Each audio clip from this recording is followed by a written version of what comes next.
इस समय आपके सामने क्या चुनौती सामने आ रही है, किस तरह? मुझ पर कभी कोई हावी नहीं रहा। मैंने अपने कार के बल पे कार्य किया है।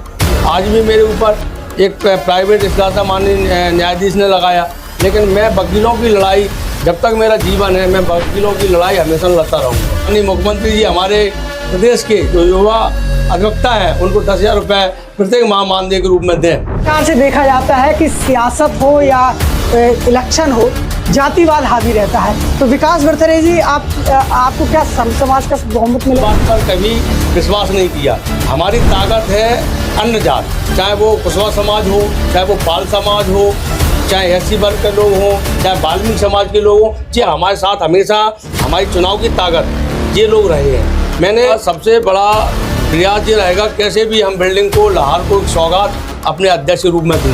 अभी मैंने 10 लाख रुपए से माननीय विधायक जी से निवेदन किया था, 10 लाख रुपए समुदाय भवन के लिए उनसे लिया और उसका कार्य निर्माण कार्य चल रहा है। पिछली बार भी अभिभाषकों ने आपको चुना है, क्या उपलब्धि रही है आपकी? आपकी जन अदालत, राजा भैया पाल। नमस्कार, आपकी जन अदालत से मैं हूँ राजा भैया पाल और इस समय मैं लाहौर में हूँ, जहाँ पर अभिभाषक एसोसिएशन बार का चुनाव है और यह चुनाव समूचे ग्वालियर चंबल संभाग में सुर्खियों में देखा जा रहा है। और एक बार फिर से इस चुनाव मैदान में है अभिभाषक संघ लाहौर के अध्यक्ष विकास बरथरे जी। आज विकास बरथरे के संघर्ष और उनके उपलब्धियों के बारे में चर्चा करेंगे। बहुत बहुत स्वागत है हमारे चैनल पर। मैं आपके चैनल का प्रणाम करता हूं राजा भैया। विकास बरथरे जी, आपका संघर्ष यदि देखा जाए 2002 से आपके संघर्ष शुरू होता है। इस दौरान आपका क्या संघर्ष रहा है, आपने क्या कुछ किया अभिभाषक संघ के लिए? मैंने 2002 से जब से मैं वकालत में आया हूँ, मैं अधिवक्ताओं की लड़ाई सर्वोच्च स्तर पर लड़ता रहा हूँ और अधिवक्ताओं से बड़ा प्रेम मुझे 2002 से आज तक मिल रहा है। मैं 2007 में सचिव का पद पर लड़ा था, उस टाइम पे भी त्रिकोणीय मुकाबला था। तब हम 32 वोट से लाहौर अधिवक्ताओं ने मुझे चुनाव में जिताया। उसके बाद मैं उपाध्यक्ष बना, निर्विरोध उपाध्यक्ष बना, पूरी बार की सहमति से हमको निर्विरोध बनाया।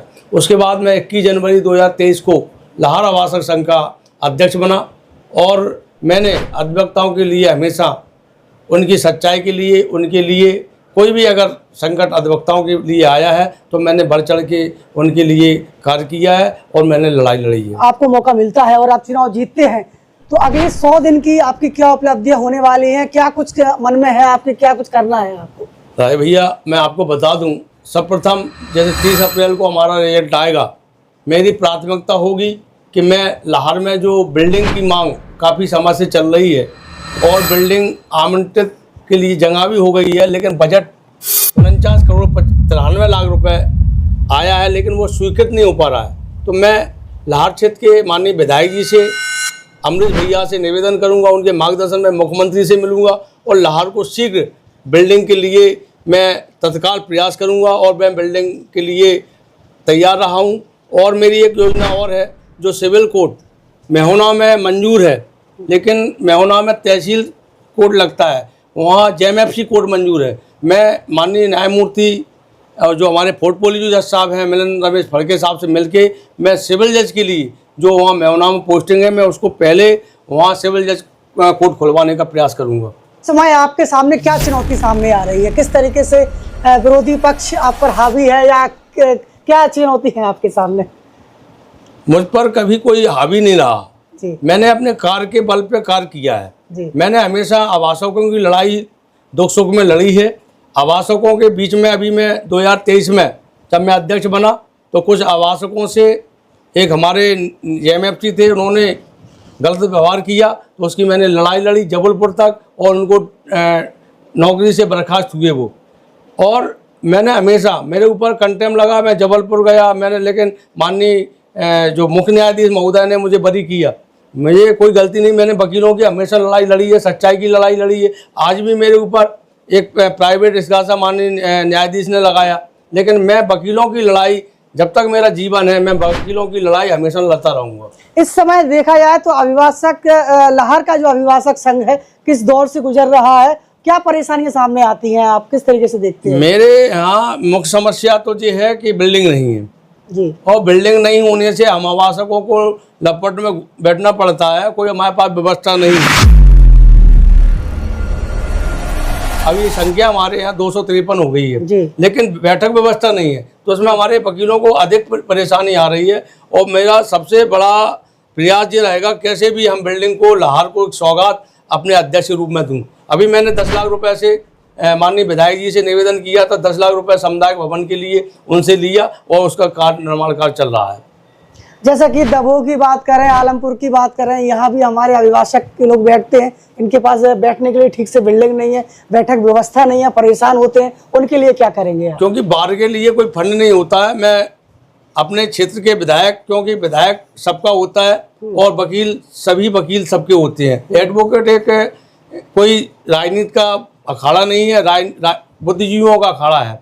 और बुद्धिजीवियों के लिए जो भी राजनीतिक दल है जो आज शासन में है, चाहे सांसद जी हों चाहे विधायक जी हों, उनसे मांग रखेंगे कि आलमपुर में भी वकीलों के बैठने की व्यवस्था हो, पानी की व्यवस्था हो, दमोह में भी बैठने के लिए व्यवस्था हो, हमारे वकीलों के लिए सारी फर्नीचर व्यवस्था हो, उनको ऐसी लाइबिलिटी मिले। लाइब्रेरी के लिए भी पैसा हम दोनों जगह के लिए आमंत्रित करवाऊंगा और वहाँ जो व्यवस्था गड़बड़ है वकीलों की बैठने की और जो भी व्यवस्था है उसको मैं पहले सुधार करवाऊंगा। आप पिछली बार भी अभिभाषकों ने आपको चुना है, क्या उपलब्धि रही है आपकी? मैंने 2023 में मैंने सर्वप्रथम मैंने जो हमारे अभिभाषकों का पूरे मध्य प्रदेश में कहीं सम्मान नहीं हुआ, जिनकी उम्र 75 वर्ष हो और जिनकी वकालत को 50 साल हो गए हों, मैंने 1 नवंबर 2025 में ऐसे अधिवक्ताओं का सम्मान कराया जो पूरे मध्य प्रदेश में एक अद्भुत बात थी। मैंने माननीय न्यायमूर्ति रमेश चंद्र फड़के साहब को ले आके यहाँ वरिष्ठ अधिवक्ताओं का सम्मान कराया और उनको जो हमारे जो भी 75 साल की उम्र के थे वो 50 साल प्रैक्टिस थी, ऐसे अधिवक्ताओं को हमने सम्मान करवाया। कानूनी रूप से देखा जाए तो इस समय अभिभाषकों की सुरक्षा को ध्यान में रखा जाए, किस तरीके से आप सोचते हैं? मैंने एडवोकेट प्रोटेक्शन एक्ट के लिए काफ़ी प्रयास किया है, मैंने ज्ञापन भी दिया है। मैंने नए अधिवक्ताओं के लिए ज्ञापन मांगते हैं इसके मुख्यमंत्री राज्यपाल महोदय के नाम से दिया है कि हमारे नए अधिवक्ता हैं जिनको 10,000 रुपये जो 5 साल तक प्रैक्टिस करते हैं उनको कोई मानदेय नहीं मिलता है, ऐसे अधिवक्ता जो युवा हैं ऐसे अधिवक्ताओं को 10,000 रुपये प्रत्येक माह दिलाए जाएँ, जिससे उनकी अधिवक्ता उनको रुचि बढ़े और वो अपना कार्य ईमानदारी से कर सकें। जूनियर जो अधिवक्ता हैं हमारे, जो अभी नए दौर में अभी आए हैं, प्रैक्टिस शुरू की है, उनकी सुविधाओं के लिए क्या करेंगे? क्योंकि उनके साथ शोषण बहुत होता है। मैं उन अधिवक्ताओं को इतना उनके प्रयास कर रहा हूं कि उनको कैसे भी फर्नीचर मिले, उनको टेबल कुर्सी मिले। जो 12,000 रुपये स्टेट बार काउंसिल से युवा अधिवक्ताओं को आते हैं, उन अधिवक्ताओं को वो पैसा दिलवाने के लिए प्रयास करूँगा। और नए अधिवक्ताओं की लड़ाई मैं 10,000 रुपये महीना माननीय मुख्यमंत्री जी से कहूँगा कि माननीय मुख्यमंत्री जी हमारे प्रदेश के जो युवा अधिवक्ता हैं उनको 10,000 रुपये प्रत्येक माह मानदेय के रूप में दें। महिला अधिवक्ताओं की बात करें, हालांकि संख्या बहुत कम होगी लाहौर विधानसभा में, इसके बाद भी जो हमारी महिला अभिभाषक संघ है उनके लिए आपके लिए क्या सोच है? मैंने महिला अधिवक्ताओं के लिए जो मेन प्रॉब्लम थी, शौचालय नहीं थे, महिलाएं आती थीं, मैंने शौचालय उनके लिए शौचालय बनवाया। महिला अधिवक्ताओं के लिए हमारे बार में अभी 13 अधिवक्ता हैं महिला, और अभी माननीय सुप्रीम कोर्ट ने एक आदेश किया है 30% महिलाओं को पद दिए जाएं। तो मैंने माननीय सुप्रीम कोर्ट के आदेश का पालन करते हुए कोषाध्यक्ष पर महिला अधिवक्ता को कोषाध्यक्ष के पद पर लड़ाया है।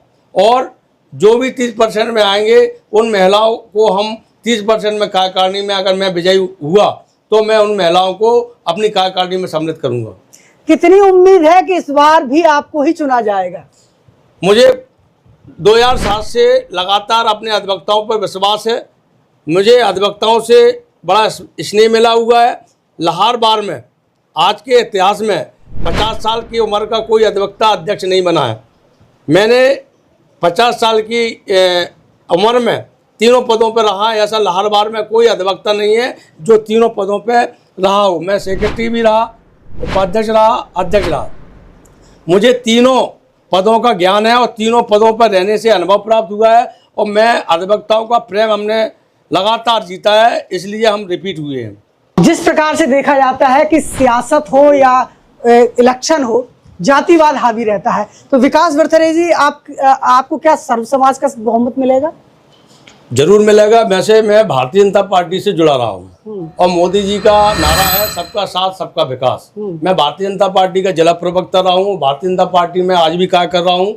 भाई अमरीश शर्मा गुड्डू भैया विधायक हैं, उनके साथ मैं लगातार राजनीतिक सफर हमारा रहा है, उनके साथ हमेशा मैं रहा हूँ। मैंने लेकिन जात पात पर कभी विश्वास नहीं किया। हमारी ताकत है अन्य जात, चाहे वो कुशवा समाज हो, चाहे वो पाल समाज हो, चाहे एससी वर्ग के लोग हों, चाहे वाल्मीकि समाज के लोग हों, ये हमारे साथ बैठ के बड़ी ईमानदारी से हमारे साथ निभाते हैं और हमारे साथ हमेशा हमारी चुनाव की ताकत ये लोग रहे हैं। मैंने अपने कार्यालय में महापुरुषों की फ़ोटो लगाई, किसी भेदभाव नहीं। मैं चाहे वो अम्बेडकर जी हो, चाहे वो अहिल्या बाई हो, चाहे वो सावित्री फुले जी हो, चाहे महावीर बौद्ध हो, चाहे संत रविदास जी हो, ऐसे महापुरुष जो मैंने बाहरी फंड से नहीं अपने फंड से और सबको लेके मैंने महापुरुषों की फ़ोटो अपने बार में लगाई है। अगर आप देखना चाहें तो हमारे लाहौर बार में जाके आप देख सकते हैं। हमने महापुरुषों का हमेशा सम्मान किया है और वो महापुरुष कोई भी हो हम उनको हमेशा सम्मान करते हैं। आखिरी सवाल करना चाहेंगे, क्या संदेश देना चाहेंगे सभी अभिभाषक इस समय हमारे साथ जुड़े हुए हैं, उनको लिए क्या कहना चाहेंगे? मैं हमेशा अधिवक्ताओं का सम्मान करता रहा हूँ। मैं मध्य प्रदेश सरकार से मांग करूँगा कि एडवोकेट प्रोटेक्शन एक्ट लागू हो, क्योंकि ये अधिवक्ताओं के लिए विशेष हर जगह लागू हो रहा है और मध्य प्रदेश सरकार ने हम अधिवक्ताओं के साथ छल किया है। हमको माननीय शिवराज सिंह जी ने कहा था कि हम अधिवक्ताओं का प्रोटेक्शन एक्ट बहुत शीघ्र लागू करेंगे। मैं इस लड़ाई के लिए माननीय मुख्यमंत्री जी से मध्य प्रदेश के सभी अध्यक्षों से मिलकर आह्वान करूंगा और माननीय मुख्यमंत्री जी से एडवोकेट प्रोटेक्शन एक्ट अधिवक्ताओं के लिए लागू करवाऊंगा। बिल्कुल। तो इस समय विकास बर्थरे अभिभाषक संघ के अध्यक्ष हमारे साथ जुड़े हुए थे। 30 अप्रैल को ये इलेक्शन होने वाला है और 30 अप्रैल का ये चुनाव बहुत ही ऐतिहासिक होने वाला है और ऐसे में चुनौती है क्या विकास बर्थरे दूसरी बार भी अभिभाषक संघ के अध्यक्ष बनेंगे और यदि बनेंगे तो इनकी 100 दिन में क्या उपलब्धियां होंगी, जो वादे इन्होंने किए हैं क्या इन वादों पे खरे उतरेंगे, ये आगामी वक्त बताएगा। जुड़े रहिए आपकी जनता दल के साथ। नमस्कार, बहुत बहुत धन्यवाद।